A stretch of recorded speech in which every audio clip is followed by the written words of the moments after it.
Hi everyone, welcome to Volleyball DNA, where we examine the characteristics that make up some of the most intriguing personalities in the world of volleyball. I'm Anton Rojas. And I'm Denden Lazaro. The subject for this episode is another provincial recruit turned big city champion. She was the UAAP's best setter in season 80 before cementing her place in league history by helping bring back the women's volleyball crown to Ateneo. It is with great excitement that I introduce a fellow Lady Eagle of mine and my newest teammate with the Choco Mucho Flying Titans. Let's welcome Deanna Wong. Hello. Hi, Boss Dean. Wow! Hello, Wow! Parang bagong ligo ka. Yeah, I came from workout kaya na-late ako. Wow! Wow. We're so happy to see you, Dina. You too, Hassan. You do, Ate Den. Are you still in Manila? Are you still in No, Manila? I went home. Are you I in went Cebu home na? on July 5. Yeah. Oh, good. July 5 pala. Cool. Pero this whole quarantine, you were here in Manila, hindi ka umuwi. For 3 months. Yeah, I was in Manila. Wow. Yeah. Okay. That's cool. So you're home right now, Dina, in your hometown of Minglanilla, Cebu. Is that Yes. right? Minglanilla. Yes. Minglanilla, Cebu. I want to make sure. Minglanilla. Yeah. Yeah, Minglanilla. Okay. Kasi naalala ko before, di ba nag-usap tayo sa ABS-CBN and I was asking about your story. Yeah. And then you told me you were from Talisay, Cebu. I don't know why you told me that, but that's what you said. So binanggit ko sa TV coverage. Minglanilla wasn't known kasi. It was more of Talisay that's more known here in Cebu. Kaya sinabi ko na lang yun. I see. Yeah. But here's the thing, Dina. Nung sinabi kong Talisay, Cebu, ang daming nag-message sa akin na, excuse me, Dina is not from Talisay. She's from Minglanilla. And that struck me because I told myself, ang daming nakakakilala sa'yo. Meaning, probably Minglanilla is a small town. I'm not sure. Maybe you guys are very tight-knit. Everybody knows each other. But, could you tell us about your hometown of Minglanilla, Cebu? What was it like for Dina Wong growing up there? Minglanilla is really a quiet place lang. Malayo siya sa city. So, there's nothing much because it's really peaceful. So, pero our school kasi is on the city, so that's why we go there. So, yun lang. Wala din ako masyadong kakilala actually because we don't usually go out. So, nung time na nagka-school kami, doon lang kami lumalabas. So, ayun. Pero we have a lot of neighbors but we don't know each other. So, well, they surely know you, Dina. They surely know you because when I said Talisay, they were very quick to correct me. And you know what? That's the good thing about fans sometimes. They are familiar with the players that they watch and cheer for. And we also get educated by them. So, yun, at least we got that one straight. We got that one right. Dina Wong from Minglanilla, Cebu. Minglanilla. Minglanilla. First time ko marinig yung Minglanilla. Okay. See, I told you. That's why I keep on saying Talisay. Well, now I know about it. Talisay. I hope you can visit your Talisay house. ang kilala kasi. So, Deans, you mentioned that your school was in the city. So, your first school was St. Teresa's College. Yes. And you That's our grade school. Grade school. So, you started volleyball at grade 6 in that school. Yes po. So, after that, you transferred to University of San Jose, Recoletos. So, why did you transfer? Kasi that time sobrang kilala yung San Jose for volleyball. They were always champions. So, kasi STC there was volleyball but it wasn't that quite compared to USGR. So, ayun, Dad also knew some people there. So, pinagpunta ako doon. And ayun, that's where it all started.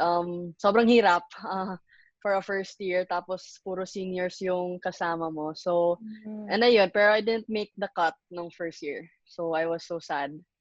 So, kaya bumabawi talaga ako the next following years. I said to myself talaga na magla-line up ako next year, ganito. So, And that's where Dad really pushed me. Like, pinagpa-training niya ako one-on-one with a coach. Sobrang hirap. Like, I spent my summer just training volleyball. So, umiiyak ako lagi. So, ayun. Hey, Dina, it was actually your dad. He was one of the persons who corrected me to say that Yeah, you guys are from he Minglanilla. mentioned. Dina, I want to ask, is volleyball like a hotbed in Cebu? Like, what was the number one sport? Because I remember you were telling me na hindi ka volleyball player sa simula. Like, you were into basketball. Yeah, I think it's the same as UAAP na basketball and volleyball. So that's, ayun, I think you know the story naman nung grade 6, in-introduce sa best friend ko, di ba? So, Yeah. sobrang sabi ko na, okay, kasi wala namang basketball. So, I really wanted to play a sport talaga. And ayun, nagtsambahan na sama sa varsity team. And that's where it started. Ayun, and volleyball's being talked about sport here sa Cebu. Lalo na nung high school ako. So, ang daming issues. Parang UAP lang, mini UAP. Okay, so let's fix the timeline. Grade 6 STC. That's when your best friend invited you to play volleyball. Yes, okay. And then you were saying first year, you tried out but you didn't make the cut. Was this still in STC or USJR na? USJR, yung first year. Okay. Kailan ka nag-transfer from STC to USJR? Kailan? Like the year? Like what grade? Year? The grade, yeah, the grade. First year high school. Nag-transfer first year ako agad. So first year high school, after grade 6. Ka? After grade 6? After grade 6, yeah. So okay. I started my high school sa San Jose talaga. Okay. So walang grade 7 doon sa Wala, Cebu? hindi ako naabutan ng K-12. So we were the last batch. I see. Okay. So you moved to USJR, you try out, you didn't make it. The following year, what happened? Like, you were saying that, you wanted to challenge yourself to get better para you could make it to the team. What did you do that you finally made it the following year? Ayun, yung nagtra-training ako lagi. Like my whole summer life kasi pinag-training ako ng dad ko nga ng one-on-one with coaches, like in every skill not just setting, so serving, digging, and lalo na spiking. So sobrang hirap. It was really hard. So, and ayun, lagi akong umiiyak, tapos lagi lang ako nanonood ng UAP games. So, ayun, it was my whole life, volleyball. Hindi ko alam bakit. So, ayun. So, Deans, ever since you were a setter, or were you a spiker when you started out? Setter. I was really a setter. And then, kasi nung third year high school, alam mo yung parang play Ateneo na 4-2? Like, if the front, So, nagkaganyan kami ng isang teammate ko. So, when I was at the back, ako yung setter. Pero when I'm on the front, ako yung spiker. Pero it wasn't really a major role. It was just parang sa game lang na system or technique. So, yeah. Okay. Kasi you're really tall. You're 5'8". I don't know how to spike. Kaya yun rin, I've never seen you spike. Ano lang, I think spike lang na pag nag-receive yung kalaban tapos na malapit sa net. Mga ganun lang. Pero regalo approach, lang. Yeah, hindi ko ma-imagine. Yeah, come to think of it, parang hindi ko nga naalala that I've called a play wherein di na spiked. Kasi I think in Ateneo, parang never pa nagkaganon, like 4-2. Yeah, in never. Ateneo never. Yeah. Diba? Parang never. Sa Ateneo. Can you imagine kayong dalawa ni Gia? Kasi kayo ni Gia yung nagsabay, diba? 4-2 kayo.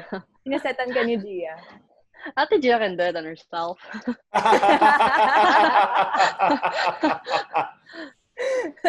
Okay, Dina, this is one of the tournaments where coaches really come over to scout players, the palarong pambansa. And I know you participated in this and you represented Central Visayas. And then may mga nakita kang mga future opponents like Mayan Mendres, Tots Carlos. Can you tell us about your palarong pambansa experience? It was all new to me kasi I didn't know anong nangyayari, anong mangyayari.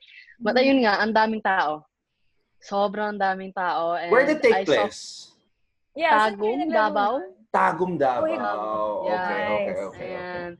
So, Okay. I saw familiar faces, like naalala ko pa na meet ko sila Bernadette Pons. And Ooh. and then I remembered May and Tots, nagkalaban kami mismo sa Yeah. game. Tapos andun din sila Coach Ramil, ayan. So it was really a big deal pala. I didn't know it was like that. So for me it was just playing. For me lang, it was just for me playing lang. Hindi ko alam na ganun pala. So it was a new experience. But sobrang thankful ako because I got to try it before I graduated talaga. Ano yung feeling mo nung nakita mo, oh my God, si Coach Ramil De Jesus ba yun? Yeah. Sobrang kasi to tell you honestly, sorry Ate Den, like No, I ako was, rin, same. Lasal was my dream before. school. Okay. Yeah, sobra. So, kaya na-shock ako nung andun sila Coach Ramil. And then, wala, starstruck lang. Wala akong sabi. Feel ko kung andun yung mga players, baka mas lalo ako starstruck. So, it was a good thing si Coach Ramil lang. So, ayun. No, but yeah, palarong pambansa is a big thing when you're in high school. I mean, especially if you're not a UAAP school. Like, that's what you aim for, to go to palarong pambansa. And then you get to travel, and then... Yeah, I really didn't know that. People. Sobrang wala akong alam talaga. Pero like, ang saya, di ba? Yeah, super. Sobrang even the food saya. was so nice. It was free every day. Wow. That's what the thing I was looking forward to every day. Did you play under the sun? No. It was under a court. Indoor? Sabi nga nila, we were lucky kasi nung dati daw ang palarong pambansa, it was under the sun. Ganun. Yeah, tirik yung araw. Minsan, 1 p.m., you're playing. Dina, if I remember right, you also mentioned na nandun si Jaja Maraginot? That's my... Kalaban kami. So wow. I mean, can you imagine, like, you had Pons there, and then Jaja Maraginot, who eventually came to Ateneo, di ba? Grabe. I mean, that's where it all begins in Palarong Pambansa. Yep, it is. So, Deans, were you recruited in Palarong Pambansa? Dun ka ba na-scout? Kay Coach Ova or ano? Okay, eto na lang. Let me rephrase. Is it true that it was Coach Oliver Almagro who recruited you, and how did this happen? Yes, I think. Kasi it was Dad who told me. So, kasi it happened in Bacolod. So, may tournament kami, and doon kasi nangyari din yung uni games. So, nag-participate yung men's volleyball team. So, alam mo naman si Coach O, he really recruits players. So, dumating siya bigla. Sila kasi ni Dad nakakilala sa elevator or something. Sa elevator talaga? Wow. I don't know. That's what he said to me. Wow. So, di ko alam bakit. What a chance encounter. Tapos sinabi ni Dad na may may tournament. It was called ASAM tournament. It was in a school. So, malayo siya sa Lasal na where unit games took place. So, ayun, pumupunta siya. And then, ayun daw, nag-usap kami, ganito. He looked. So, I don't know. I don't know the story talaga. Kasi it wasn't me who saw it personally. It was Dad who talked to Coach O. So, ayun. Pero I think naman si Coach O kasi even before, nung naging first year ako sa Ateneo, sabi naman talaga nila it was either Coach Sherwin or Coach O who recruited. Kasi Coach Tai didn't do any recruitment. Oh, yeah. No, yeah. He was the one who trained us and killed us lang in training. Get into that later. I personally, I'm sure everybody watching would want to know about those famous Coach Tai practices. But did any other school recruit you, Dina, or was it just Ateneo? I mentioned kanina nung palaro, FEU, they talked to me. Oh. Yeah, sila Kasugod ata was the name, and Bernadette Pons, yeah, they talked to me. Tapos ayun, Lasal also talked to me. So it was both two of them lang. So players yung kumuusap sa'yo? Si Jen, as in yung matangkad? Yeah. Tsaka si Ate Bernadette. I see. Okay. Wala ko naalala na may coach sa FEU eh. It was just them. Wow. Yeah. Okay. It's interesting. And tapos si Coach Ramil din, he talked to me. So, tas two lang. So starstruck ka. Yeah. Coach Ramil talked to you. Yeah. Wait, do you remember that moment? Like, did he just approach you and like what did he say? I don't know. It was a blur. Because I was so starstruck. I was not just starstruck of the coaching nag-recruitment. It was everything. The whole palaro experience. Yeah. So sobrang na-overwhelmed na ako. Kahit talo kami, like, sobrang maganda talaga. Worth Ayan. remembering. Yeah, super. Diba? Wow. Yeah. So, Deans, how was it like for you to come from Cebu and then move to Katipunan? It was so sad.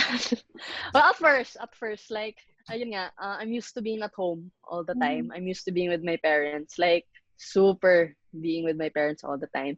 So, being far away from them from the first time was really hard for me. Lalo na, I'm the youngest sa mga girls namin na children, siblings, ayan. So, ano lang, like, lalo na, ayun nga, the trainings were super hard pa, so I kept on crying.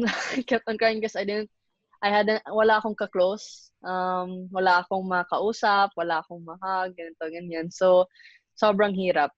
Ayan, really cried a lot. I remember you visited Ateneo with your parents, but I remember your dad. You visited one of our trainings, and I was still there. And you were this like little girl, like super shy. Yeah. And you would say hi, you would be like, and I think you were just starstruck kila Eliza. Yeah, starstruck lang, yeah. No, it was all of you. It was all of you. Knowing na kasi na you guys came from a championship. So, sobrang starstruck. So, Dina, you were a fan of UAAP volleyball back when you were still in Minglanilla, Cebu. Nanunood ka na. So, When I was in high school na. When I was in high school. Kasi, nung high school na, okay. Yeah, kasi my teammates were talking about UAAP and I didn't know what it was. Okay. So, ayun, doon ko lang nakita. Ayun, so nagustuhan ko yung Lasal at una. But then, when I saw the game of sila Ate Den nung umabot ng Game 4, sobrang na-amaze ako. Ayan, so doon ako nag-root ng Ateneo nung nag-Game 3. Like, sabi ko, parang ang ganda ng blue. Kasi yung USJR green, di ba?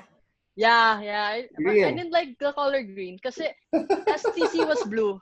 And then nag-transition to green from USJR. So sabi ko, okay, green muna as of now. But then when I looked at Ateneo, it's like, ang cool kasi blue tapos and then black yung shorts. So sobrang bagay. It was also the factor. Ayan. 2 questions. First question, who did you like sa Lasal? As in like, when you were a fan of Lasal, sino yung paborito mong player doon? Si Mika Reyes. Why Mika Reyes? You weren't a middle blocker like Den naman in high school, di ba?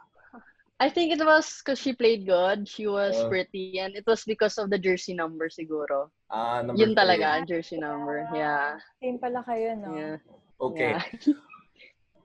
Second question, from Ateneo, like when you watch them play, sinong nakita mo doon who stood out to you? Ateneo, I think it was more of a team effort talaga. Kasi I mean, I get naman na Atelay was the parang go-to person, pero nakita ko lahat, like in digging, like in blocking, like they really did everything. So, ayun, parang it was the team mismo. So, that's what I incorporated din nung season 81 namin na to play as a team. Nasa championship. So, ayun. So, you know, you were watching them, you nabilib ka sa teamwork nila, and then you finally go to Manila. And then, from seeing them on the TV, you see them right in front of you. You see Gia in the flesh, Eliza in the flesh. So, what was the experience like? I mean, like, how did it feel for you that you were really there now with those girls that you were watching? I felt happy and yun nga, sobrang starstruck. Like, I think I remembered sa FCL ako pumunta sa training and I was super quiet. I think you know about that Ate Den na sila Ate Gia or Ate Jamie called me in a different name. Kasi, oh yeah. What? Lina daw. And I didn't say anything kasi I heard Dina but they kept on saying Lina. Like, yeah. I was like, I'm so sorry. I didn't want to correct you guys also. I was so shy talaga. Ganun siya ka-shy, you guys. I just went with the flow na lang. Doon nagsimula ang boss Dina nyo. From Lina. Lina. I remember that. Jamie, if you're watching, that was super funny. Even up till now, you remember. So, Dean, earlier on we talked about Coach Ty's training. And in your rookie year, na-experience mo yun, yung hirap ng training ni Coach Ty. But, you guys made it to the finals. Worth it naman siguro ang training ni Coach Ty, di ba? Kasi you made it to the finals. Yeah. I think he's really a good trainer. Talaga. Yeah, definitely. Yeah, like what goes on in Coach Ty's training anyway? Because I've heard so many stories about players not wanting to join Ateneo because of the famous practices, players puking in practice. You guys, ano ba yung mga kwento nyo about Coach Ty's practices? I think the bag is tainted with our blood and sweat.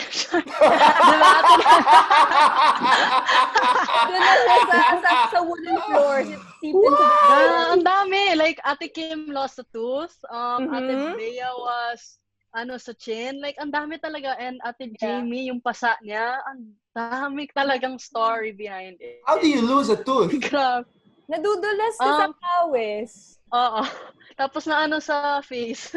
Yeah. Grabe talaga. Kim is actually the second person to lose a tooth. Ariel Patnongon lost a tooth. Oh yeah. Before game 3. Sinabi Nadulas rin siya. Because of one man. Wow. Actually, it's not that in is bag insane. lang. It's also the oval. So, I think ang daming kwento sa oval talaga. Yung complex na yon, yung bag and the oval. Bakit ba kasi na buo pa yung oval na yon? Yeah. We kept on hoping na mag-earthquake para mag-crack yung oval. Or mag-rain para mag-flood. I think kahit mag-ganon din, itutuloy pa rin ni Coach Ty yung practice. Oh well, true. Yeah. Nothing can stop nothing that, can man. stop. Oh! We said Diba? at the same time. Okay, what time do these practices start? And I heard they're twice a day, right? Yeah. Okay, ano oras nagsisimula? 6 or 5:45. Pero gising na kayo ng... Actually, nagigising kami ng 2-3 dahil sa anxiety ng takbo. Pero we usually wake up ng 5:15 kasi if we're late, dagdag sa rounds sa oval.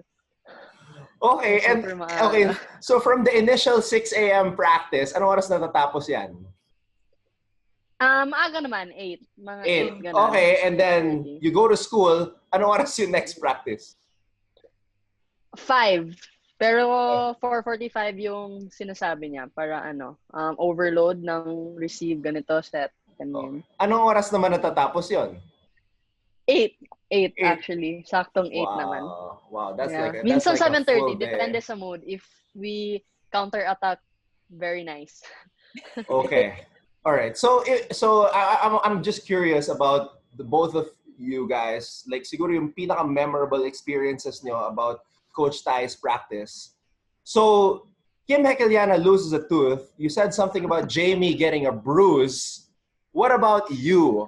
Ano yung mga battle scars nyo from the famous Coach Ty's practice? Ate Den's so good. She doesn't have any scars.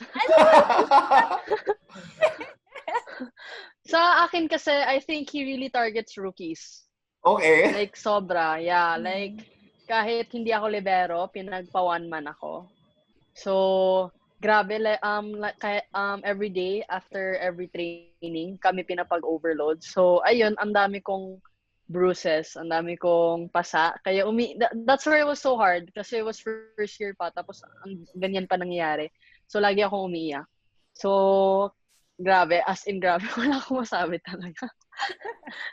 As in, it leave you speechless. Medyo lucky na ako kasi I was already a senior when Coach Ty came. Di ba nga, ang hilig niya sa mga bata, sa mga rookies. Yeah. Nila Gia, nila Mitch Morente, sila talaga yung tinutukan niya. Imagine Ate Mads cried. And that's Ate Mads, ha? Maddie That's Ate Madzilla. Bea. Cried. Yeah. Everybody cries because of Coach Ty. I think every rookie cries. Because he wants you to get better. And it translates naman in the game. Pag sa game naman, he's all motivation. Yeah, he doesn't get mad as a game.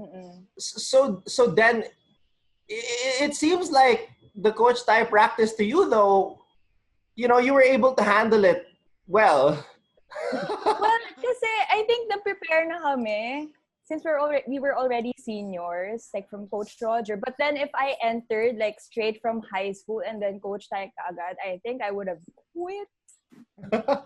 I think I would have a lot of broken down. a lot of rookies I think quit nung time, yung batch namin.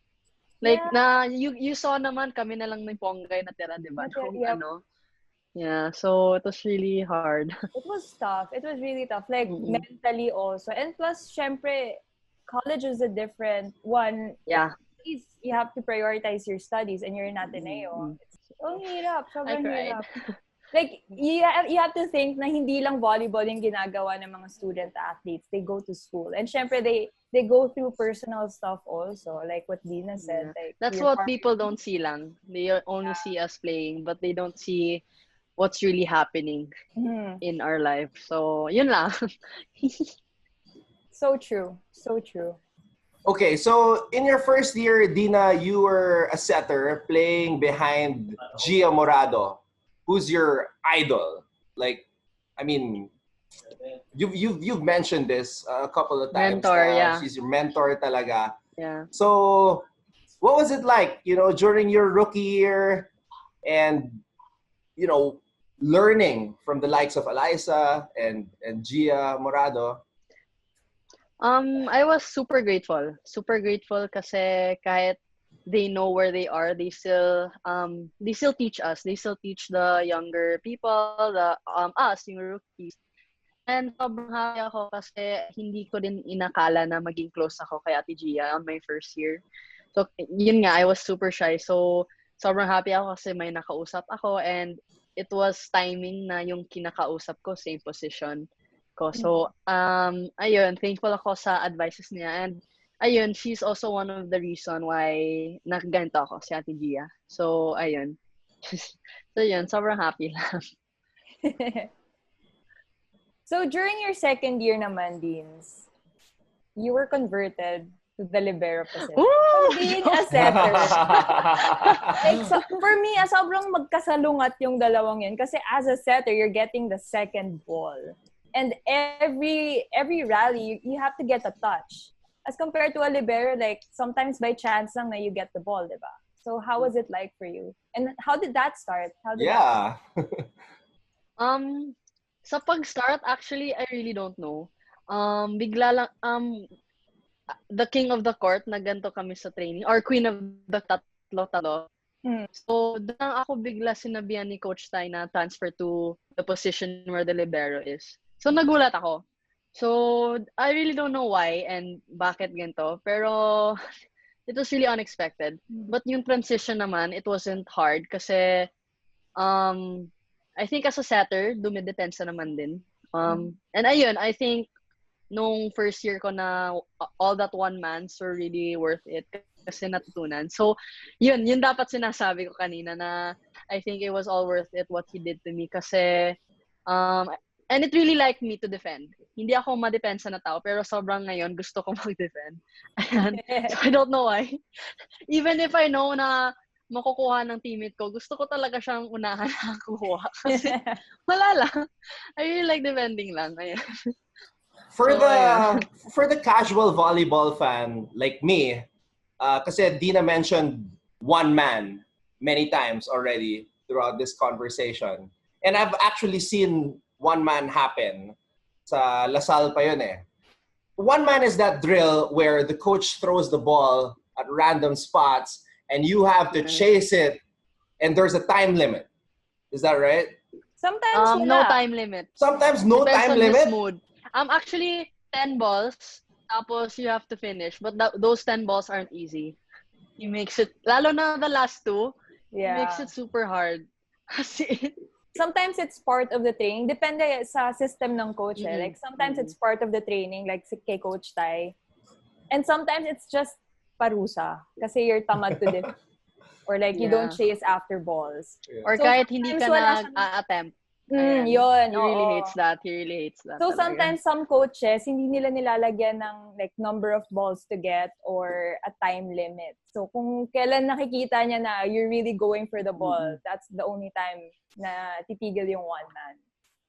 Naalala ko pa si Michelle Gumabaw, yung nag-one man when I was watching their practice. And, Michelle's very vocal, but nanahimik siya eh. Nung tinawan man siya ni Coach Ramil eh.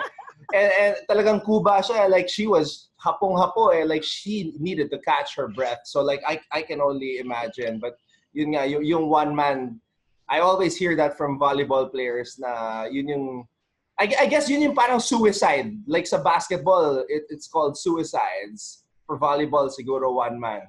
Well, may suicides rin naman sa volleyball. Oh, wow! Nung kay Coach Roger, he he has this 21 seconds. You have to do suicides, but then volleyball court, under 21 seconds. And then if hindi mo naabot yun, ulit ka. Hanggang sa makuha mo yung time. That's insane. Tapos yung kay Coach track oval, you have to do it under a certain time. And then also, the worst thing is the sprints talaga. Like sometimes you have to do the sprints first, like 30, 40, 50, 100. And then you run the 130. Na hindi pa nagre-recover, you haven't caught your breath yet and you have to do it again. Dina, did you expect Gia to leave? Did you expect Gia to leave during her 4th year? Like, did you know? It was, I didn't know. Parang it was expected lang. And I was hoping she wouldn't. So, pero I think naman na expected siya talaga kasi it was really talked about naman. And, ayun, ang daming nangyari sa team that time. So, when she announced, sobrang nasasad ako. Kasi yun nga, it was one of my mentors who was gonna leave. Tapos, one of my closest friends pa din. Ayan. Pero, ayun, parang naano ako. But that was the time na libero ako. So, sobrang kasad lang. Kasi Ate G also graduated that time. So, both of them. So, it was really sad lang. I just want to say though, na in your sophomore year, you were a libero. You were playing behind Giselle Tan.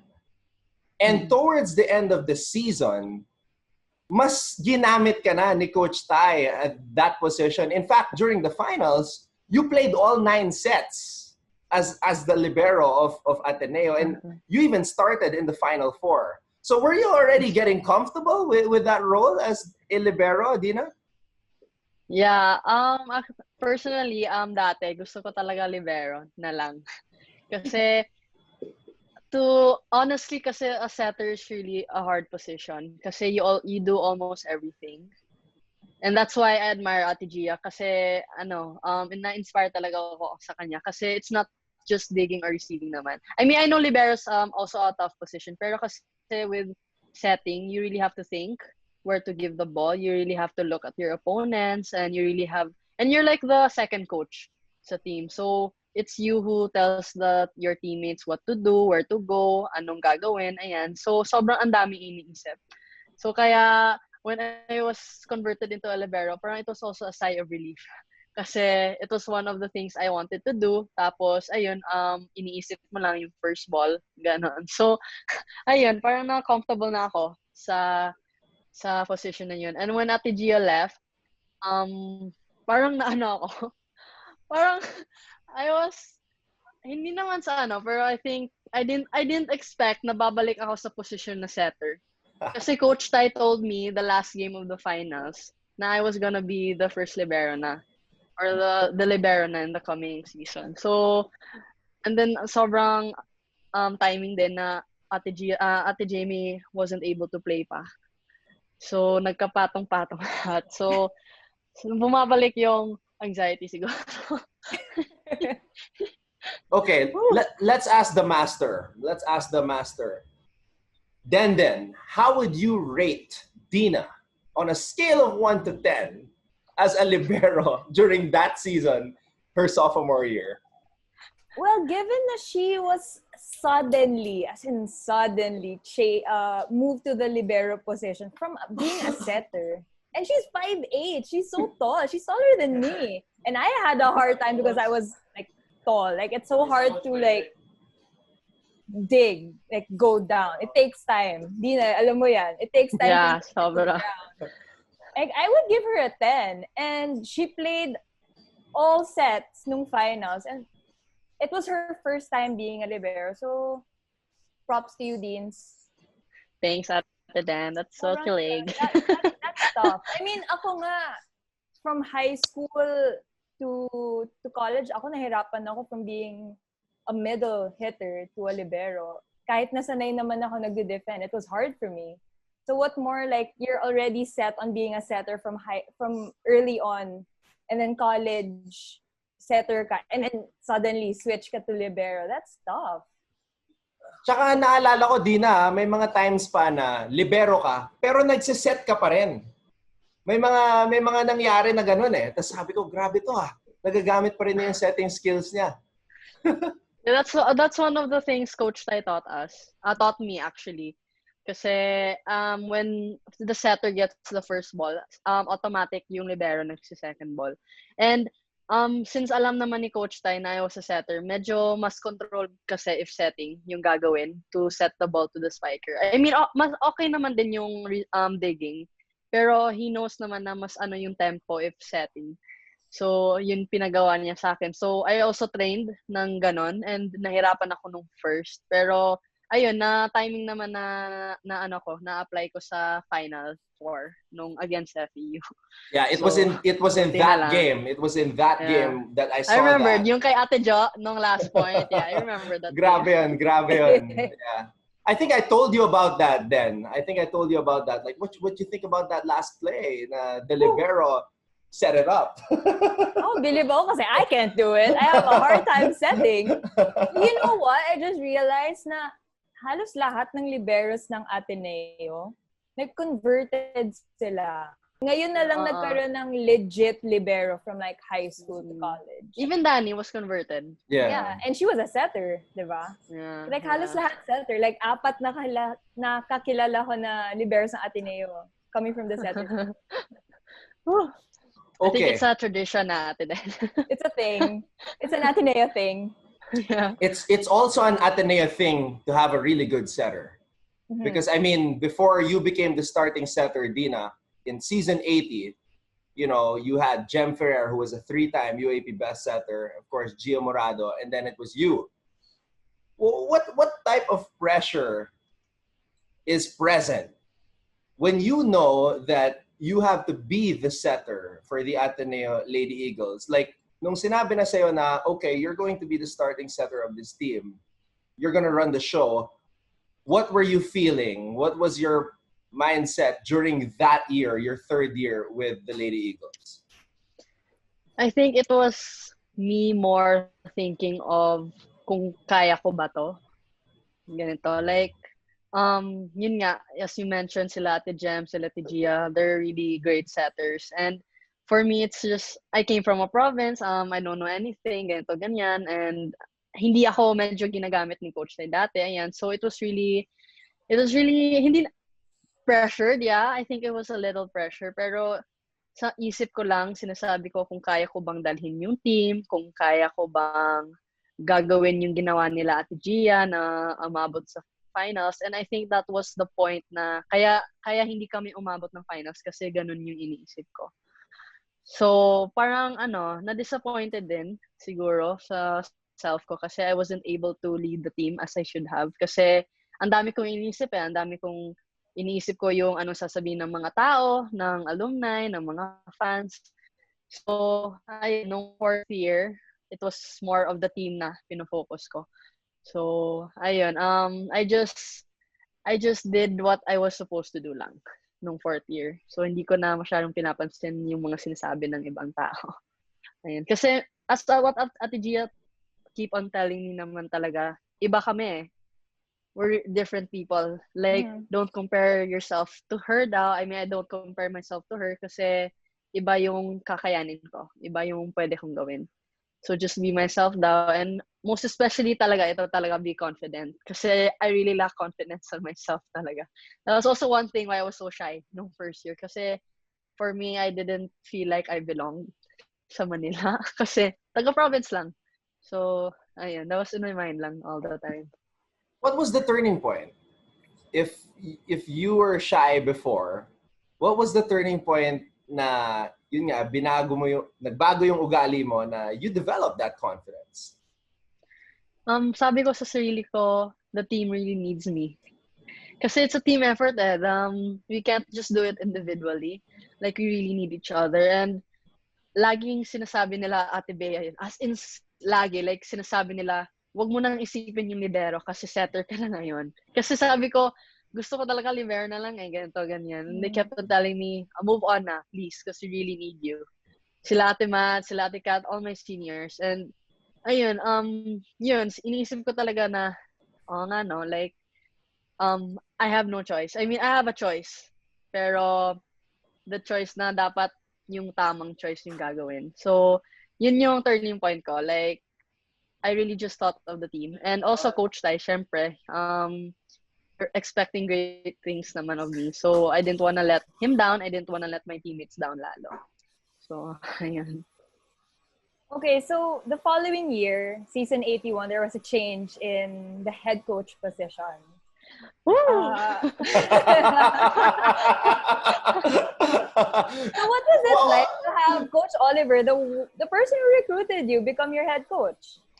Was that something that you embraced right away? Wait lang. For me naman, I think it was comfortable kasi it was a familiar face naman kasi lagi naman nakikita namin si Coach O sa kabilang court.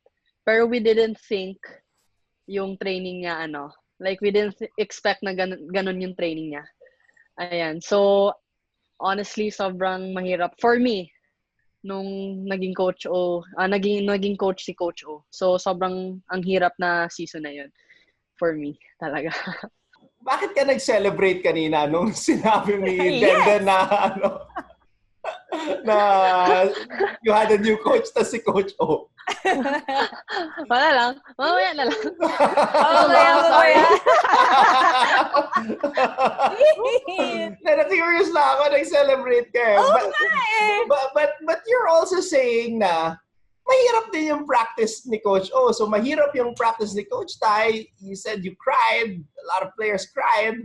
What about Coach O's practice? Ano naman yung pinagkaiba ng practice ni Coach Tai at Coach O? Mahirap sila in a different way. Like, mahirap yung training ni Coach Tai, yung training niya. Ang mahirap kay Coach O was his systems, was his belief. Parang fatherly-like talaga siya, as in sobrang fatherly-like. So, ayun, pasaway din kasi ako nung last season. So, kaya lagi akong pinapagalitan. And ayun nga, sinasabi din ng iba na he really believes in the setter. So, kaya lagi ako yung tinutukan niya, lagi ako pinagalitan niya. Like, kahit misreceive, ako pa rin kasi it's my job rin. Sabi niya lagi kasi to better the ball. So, tama naman. So, yun lang kasi it was really a tough time kasi nagpapatong-patong lahat. My personal life, tapos volleyball life. So, ayun. Alam mo naman yung mga fathers, di ba? Like, they really mix other issues with issues. So, ayun. So, Deans, I don't know if you're gonna agree with me, but sobrang magkaiba si Coach Tai kay Coach O. Kasi with Coach Tai, he'll just kill you in training. He won't give you a reason bakit niya ginagawa yung mga yun. Bakit ang hirap ng takbo, ang hirap ng court, ang hirap ng weight. But with Coach O, like, he has a reason. Like, he tells you guys, he's very vocal, as we all know. Yes. How did you adapt to that? Yung change niya. Kasi si Coach O, like, he talks a lot. Like, he has team meetings and then he voices out his thoughts. And si Coach Tai doesn't do that at all. Yeah, sobrang magkaiba sila. So, sa akin naman, mahirap. If I thought that the trainings of Coach Tai was really hard, I think yung talking of Coach O was even harder. Kasi pumapasok talaga sa isip mo yung mga sinasabi niya. Yeah. And, ayun naman, yung mga ginagawa niya na mga punishments si Coach O, may reason naman. He wouldn't do it for anything naman. And yun nga, sinasabi ko naman ng pasaway ako, kaya lagi akong may punishment from him, lagi akong napagalitan. Pero, ayun, I'm still super thankful kasi because of it, I got to grow, I got to learn more better, naging mature ako, lalo na sa game.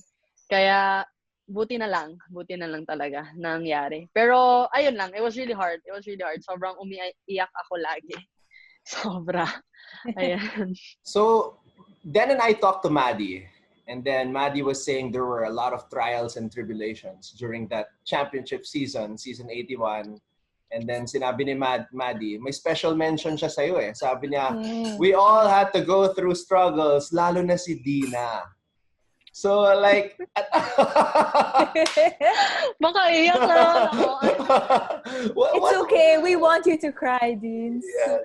Dina, like, siguro like you were talking about your relationship with Coach O. Like he was really hard on you, but that's only because he trusted you. And you know, you were the key to making everything happen for the Lady Eagles.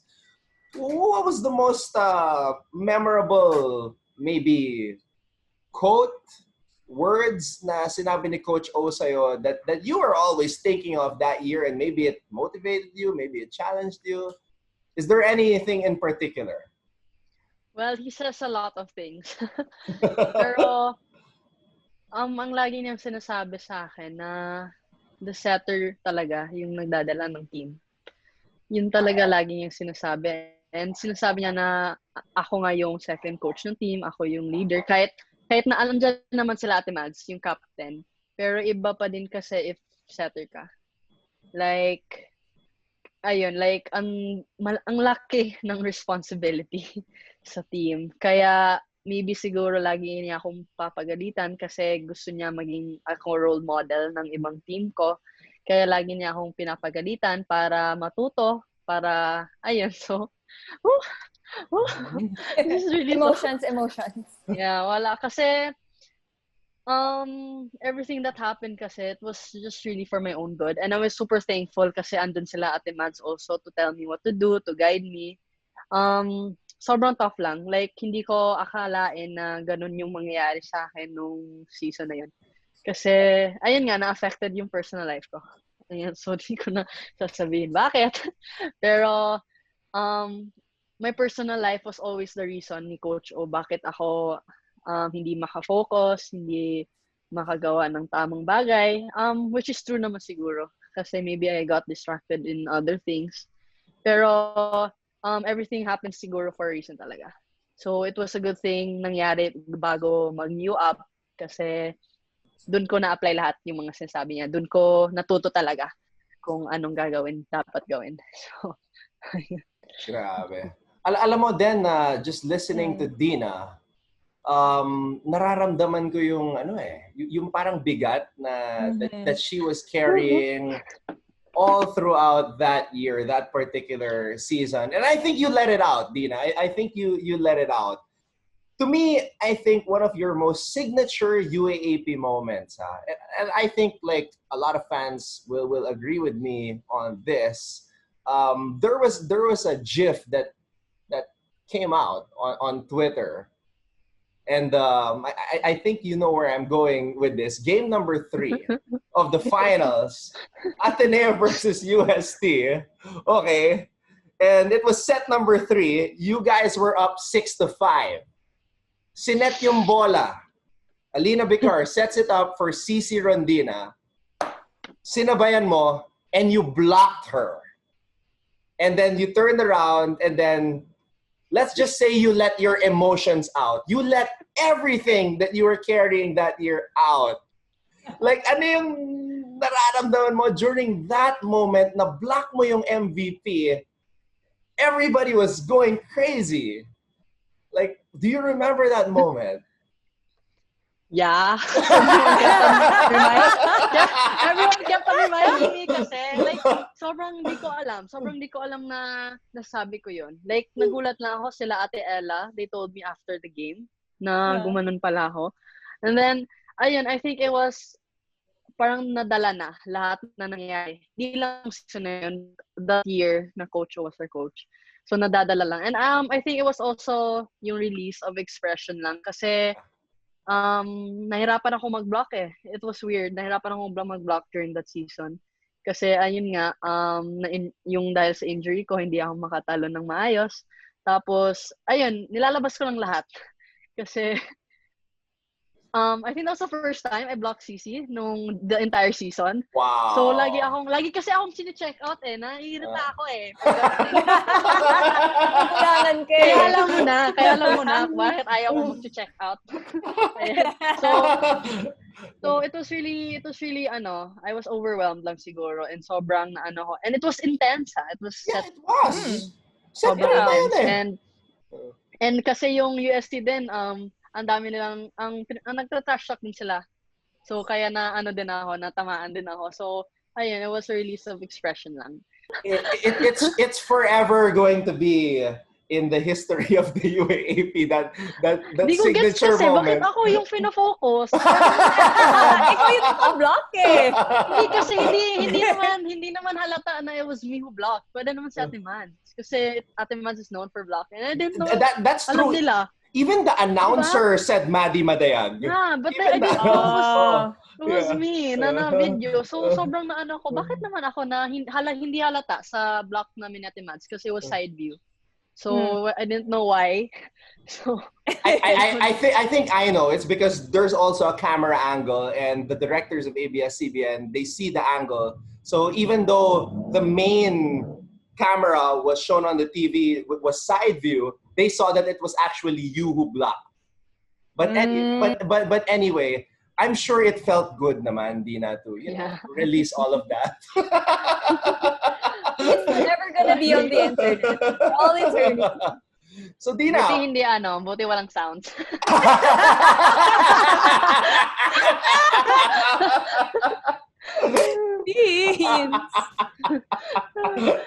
So sorry. I'm so sorry.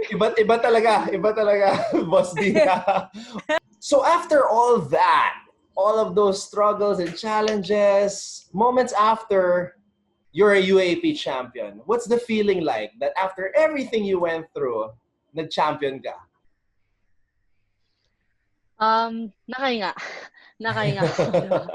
So, it was really overwhelming. I was really happy talaga. Kasi ever since naman I came into Ateneo, that has been my dream ever since. So, sobrang saya lang.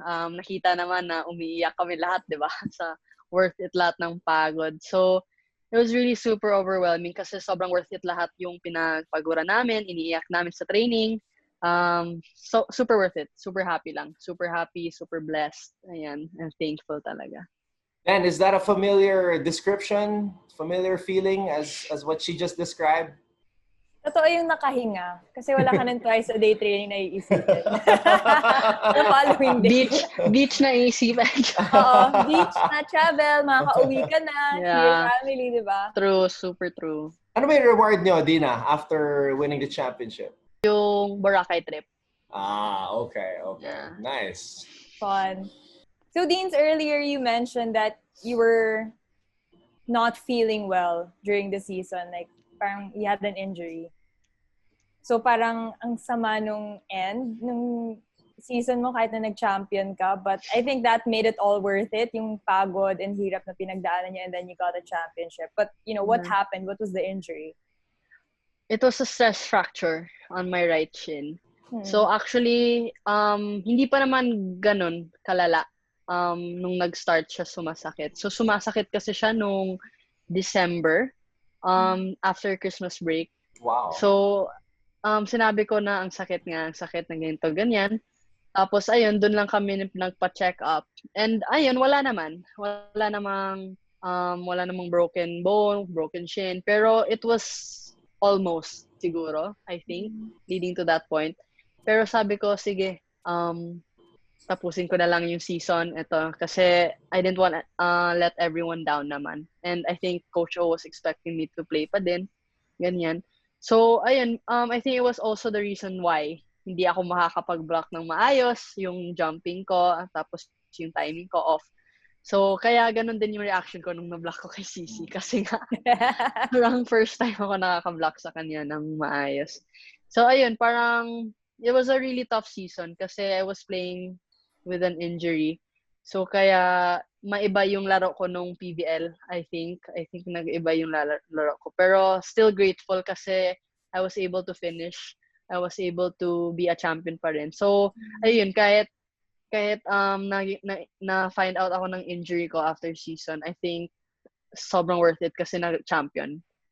So, wala, kasi nung season na yun, I didn't find out that I had a stress fracture after 2 months pa after naging champion kami. Wow.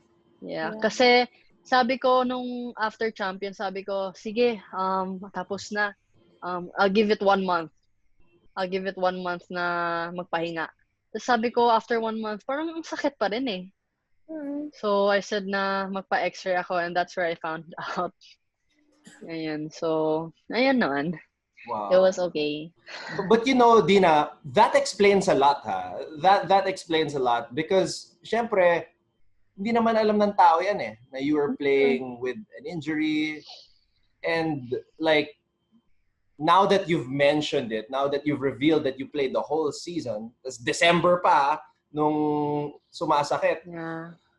Grabe, I can only imagine the pain, physically, emotionally, mentally, lahat na that you had to deal with just to get to that championship. But sabi mo nga, it's all worth it.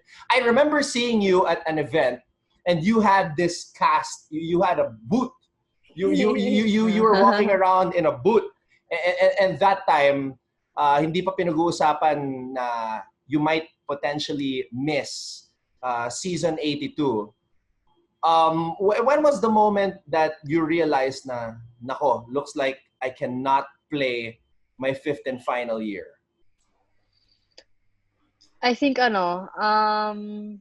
think when I found out about my injury, parang sabi ko hindi ako makalaro. I mean, sabi ko sa sarili ko, pero people were saying na kaya pa kasi it was July pa when I found out. Yeah. So sabi nila kaya pa humabol sa UAAP.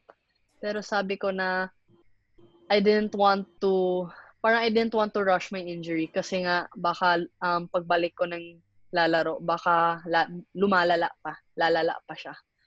So I said na, sige, wag muna, pahinga muna ako, ganyan. Kasi, ayun, parang I didn't wanna risk it. I didn't wanna risk it talaga. Kasi, buhay ko din, yung kasal, yung maano dito. So, yun lang. I think it was expected na din na I wasn't gonna play. So, ayun. Although everybody was still hoping na makakalaro ka pa. So, even Coach Oliver did not speak in finality na Dina can't play. As in, tinitignan ko yung mga articles. It was really just, a couple of weeks before the season nung sinabit na yung lineup na nagulat yung mga tao na wala yung pangalan ni Deanna Wong. So, like, when it was finally official, did it hit you like, oh my God, I'm not playing this year? Syempre naman, it was really sad din for me not to play. Kasi, I wanted to play my last year naman din talaga. Lalo na with Ponggay kasi kami na nga lang natira. So it was one person more na I let down. So, kaya nagtatampo siya sa akin dahil doon. So pero I said naman na it wasn't, parang hindi naman ko expected na mangyari to eh. Like I think it has a reason naman din. So, ayun, I'm so thankful pa naman. I think it was a blessing in disguise din, yung injury ko. Yeah. Dina, where were you in the last Ateneo LaSalle match at MOA? Because I know Den was there. I saw Den there at the venue. I was also there. I covered the game before that. So, where were you during that last Ateneo LaSalle match? I was in the condo lang. I was watching live stream. I was gonna watch live. Okay. Pero I said na, sige, wag na lang. Kasi, parang magulo eh. Parang humahabol sana ako nung second set. But then I saw na yung nangyari ng game. So I didn't wanna parang mag-talk. Kasi parang lagi naman, if LaSalle game, nung last season pa namin, ako din yung tina-target nila na ipagpausap. So, parang sabi ko, sige, wag muna. Ayan. And then after the game, they were still mentioning my name, ganyan. And I was like, why? I'm not playing anymore. Stop! Ayan. So, Ayun lang. Pero I wanted to watch naman talaga. I wanted to support the team naman. Pero ayun, parang destiny didn't want me to. Just a couple of weeks ago, Deans, you were welcome to the Choco Mucho family. They released your name as part of the lineup. So what was the recruitment story behind this? I think it was expected na. I think everyone expected naman na I was gonna be in Choco Mucho. Pero ayun, kasi I also have a close bond with the management. Sila Ma'am Liz, sila Sir Alan. So ayun, they talked to me. And ayun, sabi ko na okay, kasi familiar coach na, familiar system, and lalo na ano yung connection namin nila at Mads eh. Yeah. So alam ko na yung sets nila, so it's easier. Ayan. Tapos ayun nga, comfortable na dun na team. You know, a lot of people are wondering what's next for Deanna Wong. How is she? Because syempre expected ng tao maglalaro ka pa eh. May isang taon ka pa eh sa UAAP. So, I mean, we want to help the fans, you know, get an idea on what the future looks like for Deanna Wong. And we're curious ourselves. Yeah, we're curious. Like, are you gonna play your final year with Ateneo? Because, I mean, hindi na bago na players come back, right? After being gone for so long. Are you gonna play your final year for Ateneo? I'm gonna start with that. As of now, I really have no idea. Like, it's not on my mind yet. Kasi yung iniisip ko is to go back to my playing form, lalo na galing from an injury. So that's what I'm thinking. Pero if time surpass naman, if time will na maglalaro ako, pwede naman. Pero ayun, there are also other reasons to consider naman siguro before deciding. So ayun, hopefully I'll be able to make the right decision naman. Pero as of now, wala pa naman. Wala pang commitment or what. Ayan. So what about the national team? What about the national team? Do you have any, you know, intentions of trying to make it to that level? I don't know. I don't think I belong there. Oh, come on. I'm not like sila Ate Den. Come on, Deans. Like, pero is it a dream of yours? Is it? Well, I think it's everyone's dream to be playing for that country naman. And I would love to do it. But I think when the time is right, siguro. Kasi, for me, I don't deserve it yet. I don't deserve to be there muna. Pero, ayun, I'll keep on working hard. So that one day, when, pag i-invite na ako for the national team, why not, diba? So, yeah. And I like how Deanna is thinking about her health first, like Yeah. step by step, because like that's where it starts. So you gotta be healthy to be able to do what you do on the volleyball court. And to do it at 100%. Yeah. So hard, kaya. Deans, you're dabbling with a lot of stuff right now. I mean, business is doing well. Your YouTube channel is doing well. Your congratulations. personal life is good. Yes. You're with a new team, so things seem to be looking up for you. But yeah. ano pa ba yung mga gustong makamit ni Boss Deanna? I think, to be happy lang siguro and to be successful. Ayan. Kasi, yun. Kasi, I think, blessed lang siguro as of now. Kasi, with all the things that's happening. Pero, it doesn't stop there naman siguro. Ayun, lalo na ngayon, I really wish na magiging okay na lahat, lalo na with the pandemic going on, with the people, ayan. Tapos with everyone else who's really struggling right now during this pandemic. Ayan, so sana magiging maayos lahat para naman magiging happy din lahat, di ba? Hindi lang ako.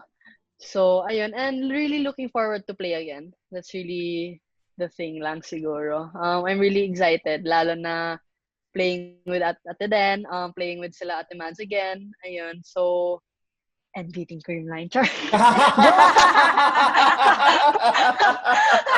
Actually, I just wanted to say beating, someone. So, ayun.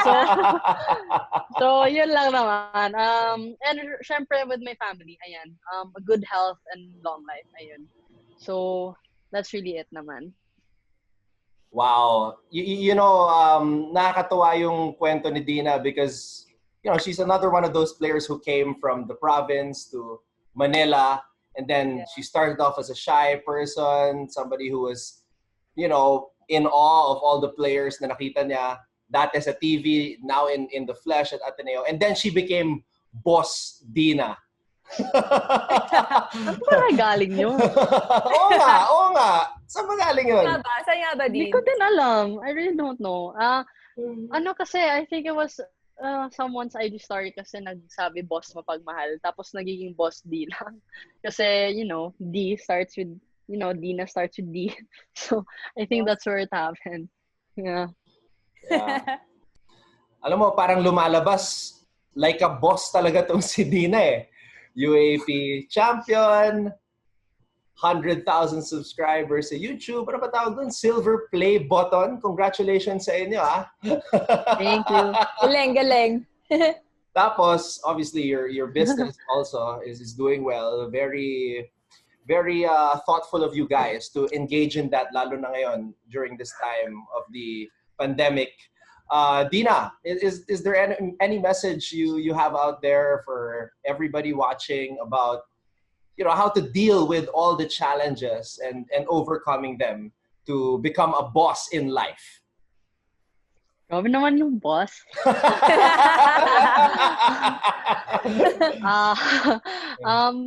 Para sa akin, I think if you feel like giving up talaga, even in the darkest times, in the darkest days, just think of why you started it in the first place. That's really what I really think of.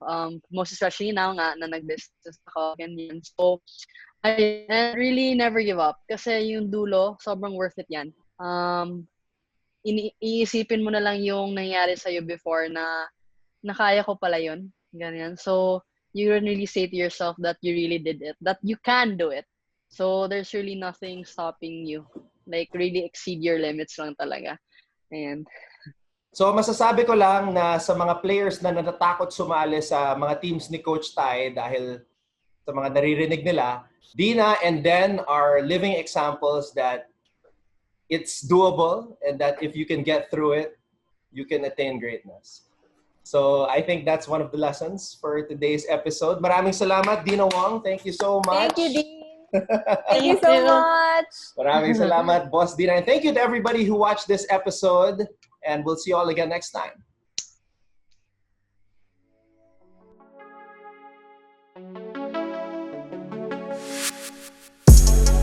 Thank you for watching Volleyball DNA. Make sure you hit the subscribe button to get notified for future episodes and interview highlights. And while you're at it, head over to our Facebook page by clicking on the link in the description.